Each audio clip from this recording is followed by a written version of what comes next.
Senhoras e senhores parlamentares, senhor presidente Rodrigo Pacheco, saúdo aqui a toda a mesa, os colegas que convivi com todos eles aqui no meu período na Câmara e no Senado Federal. Meus agradecimentos também ao senador Jorge Cajuru, que, junto à sensibilidade do senhor presidente, fez com que nós pudéssemos ter pelo menos uma sessão temática no Senado Federal, no plenário do Senado Federal, para discutir um tema de tamanha relevância como essa.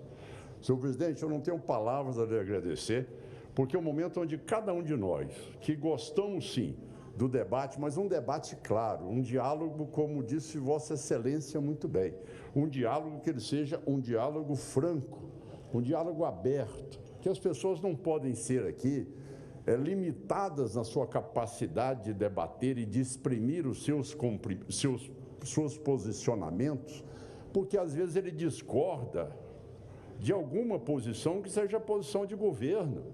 A beleza do parlamento é exatamente isto. Se nós coibirmos essa iniciativa, o que vai virar o parlamento? Quer dizer, o que será apenas dizer, olha, amém, estou de acordo. Então, opinião contrária não quer dizer oposição à estrutura de governo. Quer dizer exatamente aquilo que, na experiência que colhi na minha vida, de durante 6 mandatos no Congresso Nacional, eu acho que eu conheço um pouco da realidade do Congresso, como também, como governador reeleito, conheço um pouco da realidade da gestão do Estado de Goiás, que também se assemelha a tantos outros estados da Federação. Senhor presidente, eu quero aqui dizer, em relação à reforma tributária, pontos que são aqui desafiadores. Como o senhor presidente colocou, olha, essa casa aqui conviveu com grandes nomes, com Ulisses Guimarães, com homens como Delfim Neto, pessoas como Roberto Campos, tantos outros que aqui tiveram e que, sem dúvida alguma, alavancaram o bom debate no Congresso Nacional. Esta casa também não pode, neste momento, se omitir, já que ela é a representação real dos entes federados. Aqui é a casa onde cada estado tem igual número de senadores e senadoras. Agradeço o senador Vanderlan, senador Wilder Moraes, e ao cumprimentar meus colegas e colegas, cumprimento aqui a nossa governadora aqui, Raquel, como a governadora Celina, em nome de todos os governadores aqui presentes. Mas vamos lá. O que é que nós estamos vendo diante de uma reforma tributária? Senhor presidente, nunca existiu nenhum tema e nenhuma emenda à Constituição brasileira que atingisse a vida dos cidadãos como a reforma tributária. Nenhuma outra. É a mais importante e que, no entanto, ela foi levada a um momento onde sequer os governadores tiveram oportunidade, como estão tendo aqui no Senado Federal, trazer as suas preocupações, as suas inquietações e de como superá-las. Na Câmara, com todo respeito aos nossos deputados, e que lá vivi durante 20 anos, mas não é possível você votar uma emenda aglutinativa de uma emenda à Constituição brasileira 10 minutos antes da votação ser iniciada. Eu conheço a casa. Isso não é dado a uma emenda à Constituição brasileira. É um tema complexo. E como complexo que é, ele precisa trazer aqui todas as pessoas que querem discutir sobre o tema. Com todo respeito, eu jamais faço crítica do ponto de vista do CPF da pessoa, e sim da instituição em torno daquilo que encabeçou o processo da reforma tributária no país. Então, quando eu me dirijo ao economista Bernardo Api, não é na pessoa do Bernardo Api, é na pessoa daquele que, sem dúvida alguma, foi o responsável por elaborar todo esse projeto e que aqui foi apresentado no Congresso Nacional. Senhor presidente, é importante que a gente entenda uma coisa só. Quais foram as cabeças pensantes desta emenda constitucional. Com todo respeito, Centro de Cidadania Fiscal. Centro de Cidadania Fiscal, constituído pelas maiores empresas do país e patrocinada pelas maiores empresas do país. Essas empresas sabem a realidade minha no interior de Goiás? Elas sabem o que é a necessidade de uma criança que morre hoje com tuberculose infantil? De uma criança que não tem um tratamento para o câncer? Ela sabe a realidade do transporte escolar se não tem rodovia? Com todo respeito ao Centro de Cidadania Fiscal e aos seus patrocinadores. Mas, por favor, respeitem a política. Respeitem aqueles que realmente têm votos. Vereador, prefeito, governador, deputado, senadores e presidente da República. Não queremos ser melhor do que ninguém. Com todo respeito aos economistas, vejam bem a diversidade que existe em relação aos economistas. Aqui no Brasil, a palavra que mais foi usada aqui é anacronismo e guerra fiscal. Interessante que para a maior academia dos economistas no mundo, que é a NBR americana, que é tida como respeitada por todos os economistas do mundo, ela diz claramente, aqui nos Estados Unidos, num congresso feito no mês de março, não é guerra fiscal, é competição nos impostos. Não existe guerra fiscal no Google, a não ser no Brasil. Ah, mas guerra fiscal como? Competição nos impostos em decorrência das situações de cada país, de cada estado. Mas tem um outro economista também, e aí que me contradita a posição dele, que foi o último prêmio Nobel, em que ele escreveu um artigo que foi publicado nesse instituto, o NBR, que ele coloca como sendo o desenvolvimento americano dependendo da localização. E mostrando que o mesmo médico, com toda a formação dele, dependendo do local que ele está nos Estados Unidos, ou o profissional liberal, se ele estiver num estado desenvolvido e industrializado, ele tem um salário muito maior do que o outro que não teve essa mesma oportunidade. Isso foi publicado sexta-feira, hoje nós estamos terça-feira. Os americanos mostrando uma coisa só. Por que o IVA é algo importante? Ah, nós vamos regularizar então e seria o nosso IBS. Mas não foi esse o sentimento do Ulisses Guimarães? O Ulisses Guimarães e a Constituinte não criou o ICMS para ser o nosso IBS?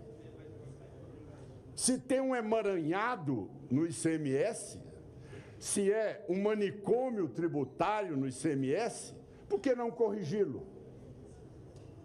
Por que eu vou buscar um IVA onde ele só existe em país onde uma França, pouco maior do que meu Goiás? Então vamos buscar um país republicano, federativo. Vamos buscar os americanos. Lá nos Estados Unidos, o IVA é prerrogativa do governador e do estado. O imposto de renda sobre pessoa física é prerrogativa do governador e da sua classe política. O imposto sobre pessoa jurídica é responsabilidade do estado e tem-se uma taxa federal. Pergunto a vocês, um IVA nacional, ele foi concluído de que maneira? Está aí um dos coautores do projeto, junto ao economista Bernardo Api, chamado Eurico Santi.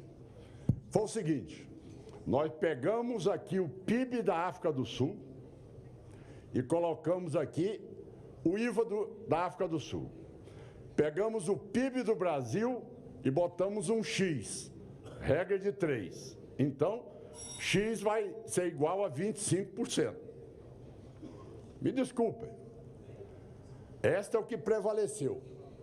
Teve um momento em que o senador Eduardo Braga, ao ser indicado como relator, disse, olha, não colocarei a matéria em votação até que a Secretaria da Reforma Tributária do Ministério da Fazenda dê quais são os parâmetros para essa alíquota neutra. E aí, saiu-se um resultado, 24,5%, chegando a 27%. Bom, o que acontece? Teve a coautoria da Receita Federal. A Receita Federal, na nota técnica, diz o seguinte, olha, eu não assumo esses dados hipotéticos da Comissão da Reforma Tributária da Fazenda. Então, é uma coautoria envergonhada. Seria o mesmo que eu, como cirurgião, dissesse, a minha técnica cirúrgica é uma maravilha. Agora, as complicações, foi o Zé da Silva que concluiu que vai ser só 5%. Ora, a Receita Federal está dizendo que ela não endossa os 27%, porque os dados não foram abertos. Onde é que está a metodologia do IPEA, que foi aqui me perguntado pelo senador Cajuru? Obra do achismo. Me dê os dados concretos. Ah, mas o IVA cresce nos países em que foram implantados. Mandei levantar. Dos 16 países, 4 só tiveram aumento do número de trabalhadores na demanda. Os outros 12, todos tiveram diminuição no emprego. Mas o IVA é uma solução, está aqui na Argentina, do lado. A solução não é essa.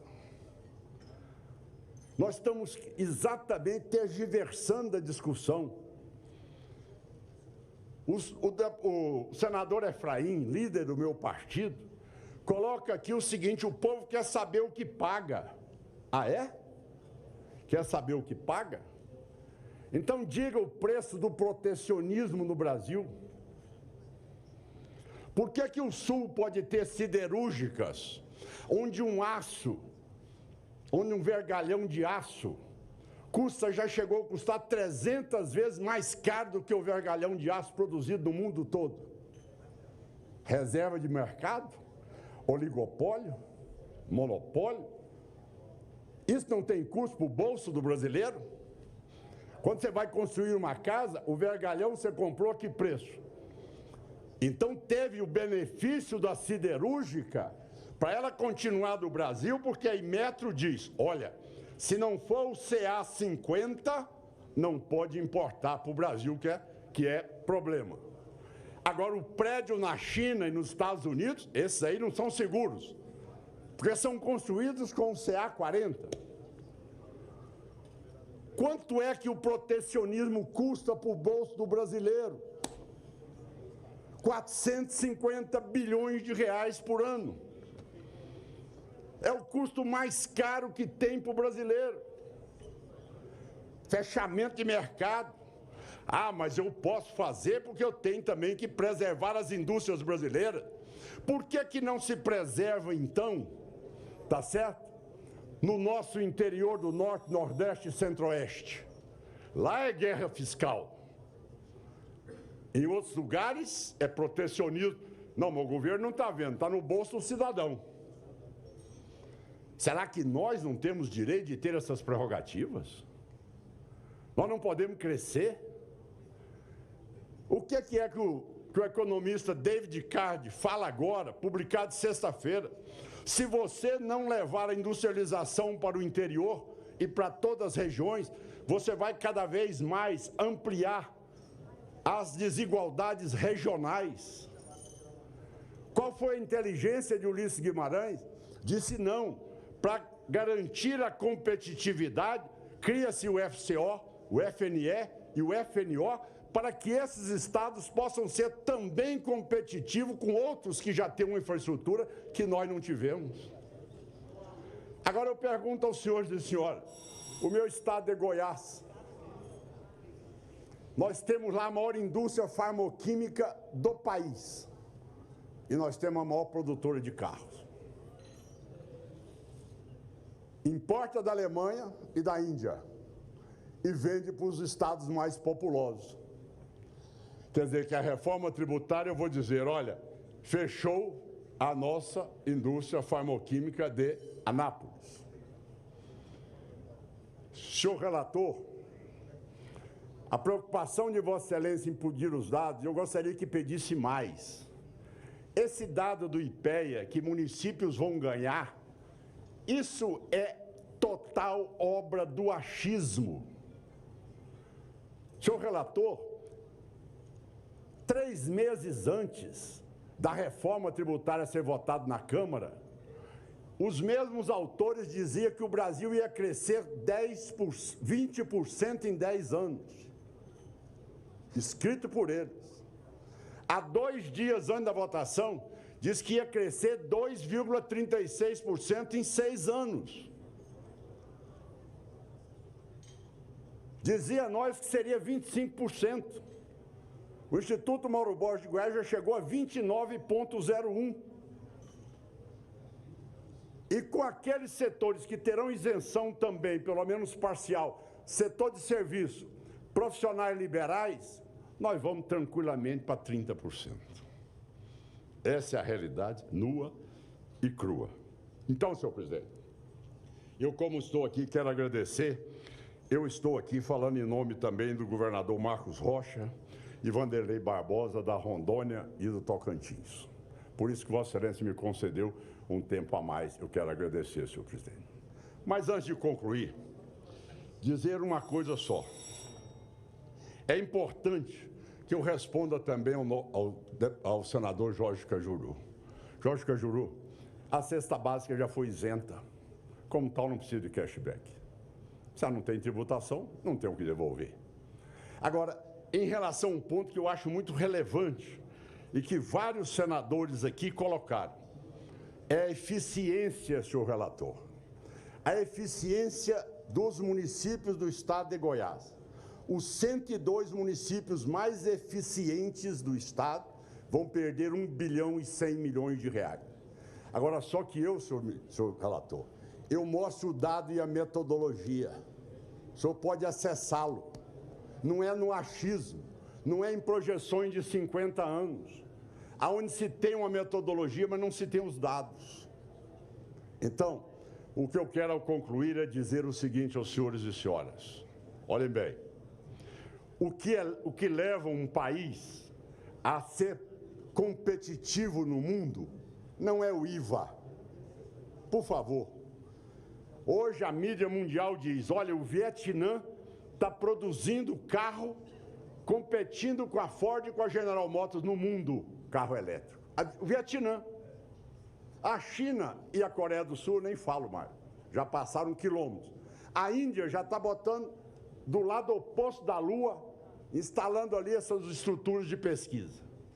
E o Brasil só mostrou uma coisa em competitividade. Há 30 anos atrás, e eu representando o produtor rural, estava no debate da Constituinte, como ouvinte naquela época, dizer a Vossa Excelência, foi aí, com quê? Que uma cesta básica custava 110% do salário mínimo. Cidadão com salário mínimo não comprava uma cesta básica. 30 anos depois, ela custa 30% do salário mínimo. Isso sim que é competitividade.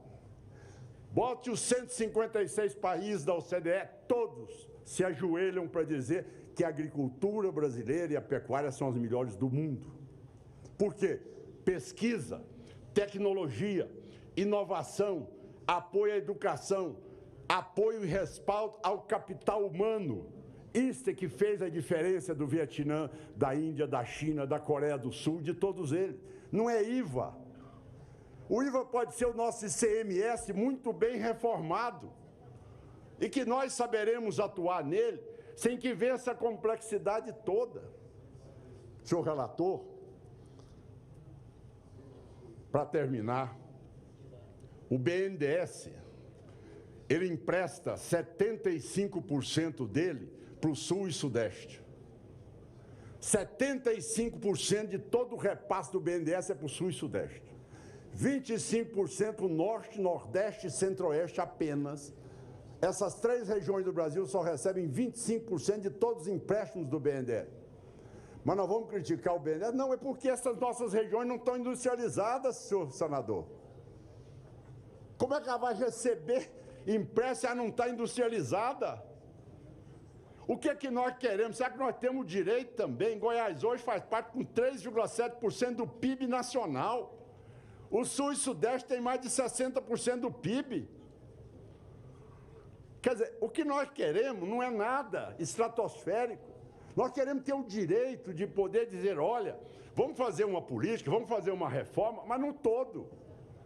Eu, como governador do Estado, 80% da minha arrecadação está no bolo da reforma tributária aqui do nosso economista Bernardo Api. Os municípios estão com 40% da receita. E o governo federal entrou com quanto? 17% no bolo. Só 17%. Quer dizer, é muito bom, né? Eu entro com 80%, você entra com 17%. Aí o resto eu fico livre. O Brasil arrecada 3 trilhões e 300 bilhões. O que está dentro da reforma é 1 trilhão e 100 bilhões. Onde a maior parte é Estado e município. Aí é uma maravilha. Não, mas o resto nós vamos fazer depois. Ah, mas o resto nós vamos fazer depois. Peraí, calma. Os entes federados precisam de entender que o Brasil hoje precisa de entender que não é essa concentração, como disse aqui o Esperidião a mim. Não é possível que eu, como governador do Estado, eu amanhã venha receber uma mesada de um Conselho Federativo. Conselho Federativo, eu tenho um Senado Federal para me representar, um Conselho Federativo que vai dizer a mim o que é que eu tenho a receber. O prefeito lá do interior da Paraíba ter que chegar aqui e perguntar, mas meu ISS não é esse não. O que é isso? É o caminho contrário de tudo que se prega desde a Constituinte. A Constituinte disse, olha, está aí o SUS, leve a saúde para o interior. Olha, está aí os fundos de desenvolvimento regionais, leve para o interior. Aí, daí a pouco, o IVA faz. Não, agora concentra tudo em Brasília e eu vou distribuir. E me desculpe, economista Bernardo Api. Vossa Excelência colocou aqui, não, mas os estados podem mudar o IBS só para cima. Só para cima. Governador Caiado, governador, eu peço Vossa Excelência, está muito boa a sua exposição, na dúvida, se puder concluir, agradeço Vossa Excelência. Obrigado. Mas o IBS eu posso mudar ele para mais. Ah, que coisa boa, eu vou mudar para mais. Eu já não sou competitivo, ainda vou mudar para mais. Que empresa que vai para Goiás? Que empresa que vai para o norte do país? Que empresa que vai para o Nordeste? O que é que a Vale vai deixar no Brasil, Mauro Mendes? O que é que os nossos blãos vão deixar nos nossos estados? Nós já temos a Lei Candia que ficamos com zero. Agora, tudo que o produtor rural comprar, combustível, energia, eletricidade, defensivo, herbicida, tudo isso, eu vou simplesmente ser transferidor dessa arrecadação toda para trading que vai mandar para fora.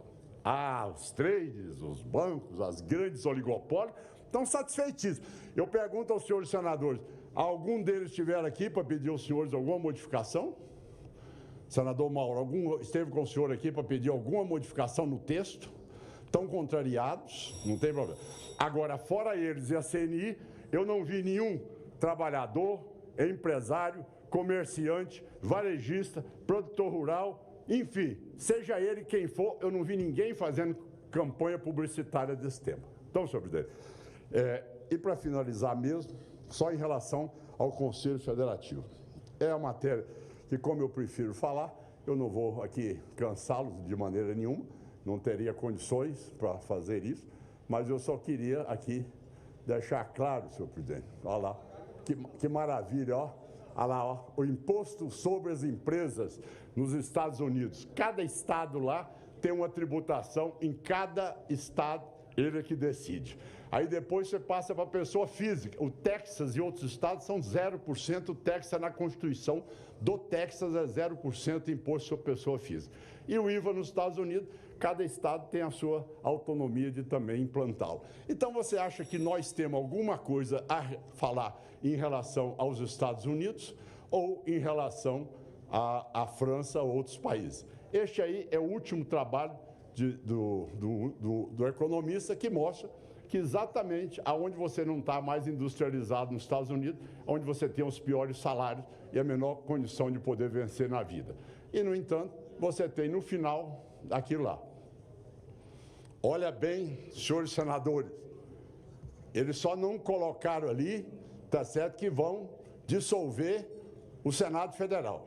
Mas lá, tem todas as iniciativas por meio do Conselho Federativo, vão controlar todos o repasse, é exclusivamente por meio do Conselho Federativo, é editar normas para definir a arrecadação, é ao mesmo tempo uniformizar não sei o quê, é arrecadar e efetuar as compensações, tudo isso é prerrogativa do Conselho Federativo. Onde é que está o Senado Federal? Por acaso precisa de duas casas, então. Nós já temos o Senado que nos representa. Agora tem o Conselho Federativo, que tem todas essas prerrogativas, e nossos estados, com toda a estrutura de arrecadação, não serve. Nós temos que vir para o Conselho Federativo. Eu, governador do estado, meus colegas, por favor, o que é que vai ser o Fundo de Desenvolvimento Regional? Não, vou ver, calma aí, depois eu te dou a resposta.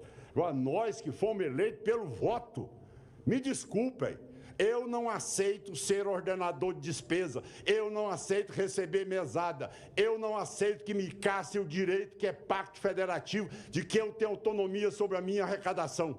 Essa é a posição que eu quero deixar bem clara para que o Brasil saiba que nesta hora todo mundo quer uma melhora da reforma tributária, sim, mas da maneira como ela foi colocada, me desculpe, isso aí não é reforma tributária, isso é concentração de poder. Muito obrigado, era o que eu tinha a dizer, senhor presidente.